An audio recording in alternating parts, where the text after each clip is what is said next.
pertemuan keberapa ya? Mana berapa bahan yang harus kita menginginkan sejumlah output tertentu ya. Jadi seperti ini ya. Jadi ada input, kemudian ada output dan ada scrap ya. Dan ini semua bertingkat sehingga untuk menghitung kapasitas bukan kapasitas tetapi menghitung jumlah produk yang harus dimasukkan menjadi input untuk mendapatkan sejumlah output tertentu, kita harus menghitung mundur ya. Jadi kalau di sini pada contoh ada 3 mesin ya, ada 3 mesin, kemudian kita menghitung dari mesin ketiga ya. Jika output yang diinginkan adalah 150 unit produk ya, maka kita menghitung dari proses ketiga 150 per 1 minus 0,09. 0,09 dari mana? Ini adalah persentase efek atau persentase scrap ya. Jadi 150 per 1 minus 0,09 hasilnya adalah sekian. Dan seterusnya kita untuk proses kedua, proses ke-1 ya. Sama juga pada rotting sheet juga demikian ya. Nah, pada rotting sheet juga demikian. Jadi kalau kita menginginkan sejumlah 46,75, maka untuk mendapatkan yang dibutuhkan inputnya berapa? Berarti 46,75 per 1 minus 1% atau 0,01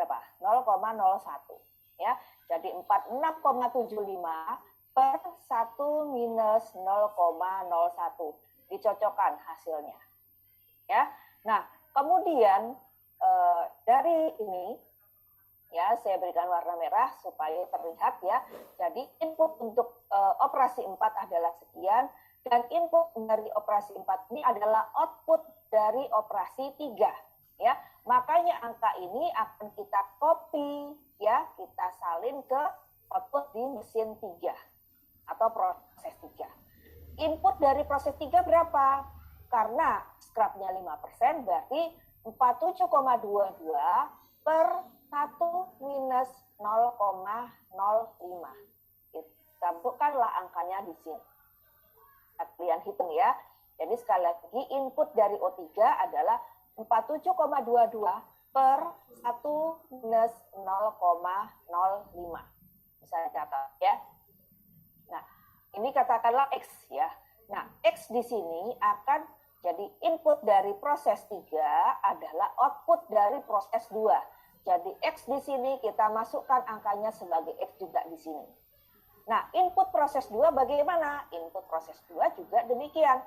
X per 1 minus 1% ya. Jadi X per 1 minus 0,01. Kita peroleh angkanya di sini katakanlah Y. Y di sini juga di-copy ke output dari mesin 1 atau proses 1. Hasilnya berapa? Jadi yang di sini berarti Y per 1 minus 0,01. Itu adalah input di awal kan. Nah, 1.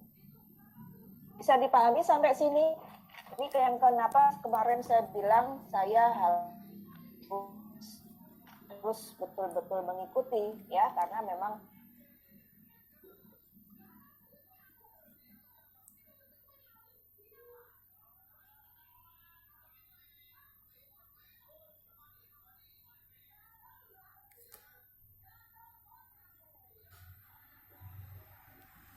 ada yang ditanyakan atau ada yang paham, silahkan.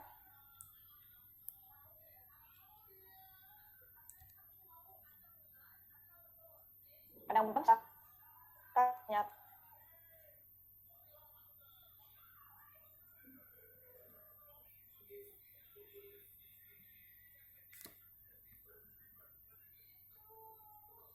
Gimana? Sudah paham belum? Kok diam semua?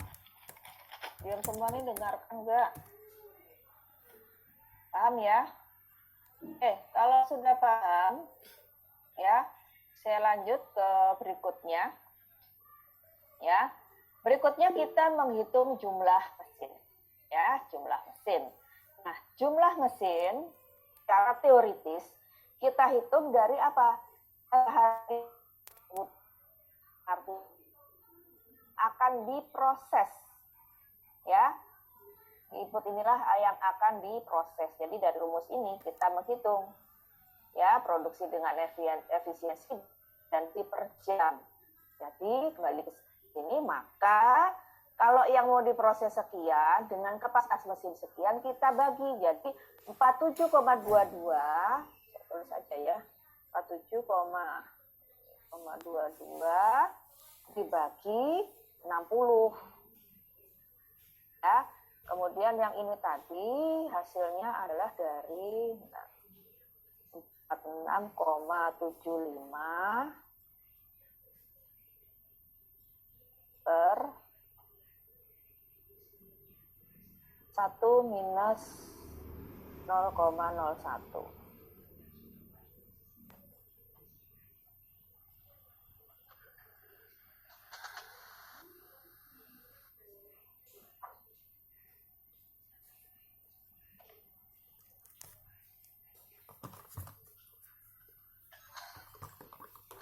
Kemudian yang ini juga gitu, 47,22 per 1 minus 0,05. Ya. Nah, ini jadi jumlah mesin ini adalah secara teoritis. Ya, secara teoritis sekian. Ya, kalau secara teoritis sekian, berarti 47,22 hasilnya kurang dari 1 ya. Jadi hasilnya kurang dari 1. Nah, kan nggak ada mesin yang desimal, ya, nggak ada mesin yang pecahan. Maka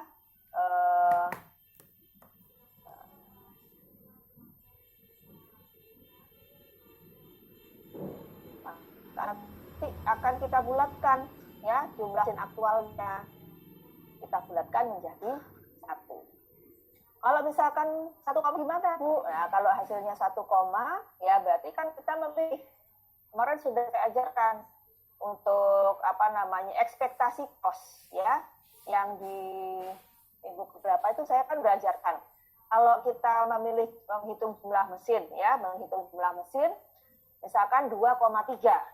Apakah kita akan menggunakan 2 mesin ataukah kita menggunakan 3 mesin? Kita harus hitung dulu dari ekspektasi cost-nya. Tapi kalau misalkan data ekspektasi cost-nya tidak ada, kita bisa menghitung secara manual. Contohnya gini, kita bisa lihat dari waktu, ya, waktu ini. Kalau misalkan 2,3 mesin, ya, misalkan katakanlah di sini 2,3.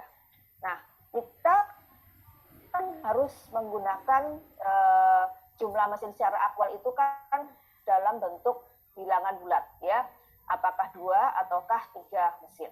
Nah, kalau kita tidak punya data yang untuk menghitung ekspektasi cost-nya, kita bisa melihat pada waktu proses. Waktu proses itu hanya 15 menit. Ya, waktu proses hanya 15 menit ya.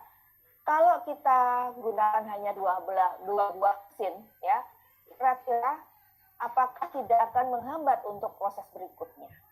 Ya, kalau kita lihat di sini apa namanya proses berikutnya itu adalah 480 menit. Ya. Kemudian proses sebelumnya 15 menit. Artinya ini sama persis waktunya.